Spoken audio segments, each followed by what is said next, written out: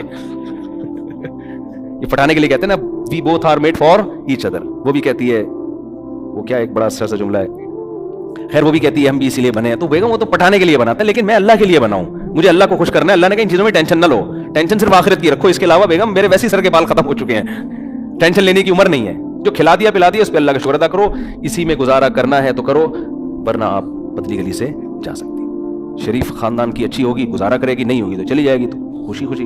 لوگ کہتے ہیں پھر لوگ تانا دیں گے, ابے تو بھائی لوگوں کی پرواہ بالکل نہ کرو. 100 سال پہلے بہت سے لوگ ایسے تھے جن کو بڑی گندی گندی گالیاں پڑا کرتی تھی, گالیاں دینے والے بھی قبروں میں, اور جن کو دی جا رہی تھی وہ بھی کہاں. نہ عزت کرنے والا رہے گا, نہ جس کی عزت کی جا رہی ہے وہ رہے گا, نہ ذلیل کرنے والا رہے گا, نہ جس کو ذلیل کیا جا رہا ہے وہ رہے گا. سب تھوڑے دنوں کی کہانی, ختم, فنش. نئی نسل آئے گی, اللہ کہے گا اس کے عمل کو اللہ دیکھے گا, اور فرشتے فائلیں لپیٹ کے چلے جائیں گے. آخرت میں پتہ چلے گا کون عزت دار تھا اور کون ناکام تھا, یہ آخرت میں پتہ چلے گا. تو فیملی میٹر میں بھی نا وہ دیکھا کرو کہ میرے بس میں کیا ہے. جو چیز بس میں نہیں ہے اس کی کبھی ٹینشن نہیں لینی ہے. یہ آپ کے بس میں نہیں ہے رزق بڑھانا بھائی, یہ اللہ کے ہاتھ میں ہے. جو آپ کے بس میں اس میں سستی نہ کرو آپ. بڑھ جائے ٹھیک ہے, نہیں بڑھے بھائی اسی پہ ہم خوش ہیں یار, اللہ اسی پہ راضی ہے, بس ٹھیک, کوئی بات نہیں. گولے گنڈے بیچیں گے ہم تھوڑے دنوں میں, کوئی مسئلہ نہیں. دمبوں کا کاروبار کریں گے. تو بیگم کو بھی بتانا, میرڈ آدمی کے لیے نہیں بڑا مسئلہ ہوتا ہے. باپ سے تانے مل رہے ہیں, بے کماتا کیوں نہیں ہے, ماں سے تانے مل, اماں کو بتا دو اماں میرے بس میں یہی ہے, میں اس سے زیادہ نہیں کما سکتے, ایکچولی میں نہیں کما سکتا اس سے زیادہ, تو آپ مجھے رکھنا ہے رکھے, نہیں تو آپ مجھے گھر سے نکال دیں. گھر سے نکل کے جائے گا کہاں, فٹ پاتھ پہ سو جائے جا کے,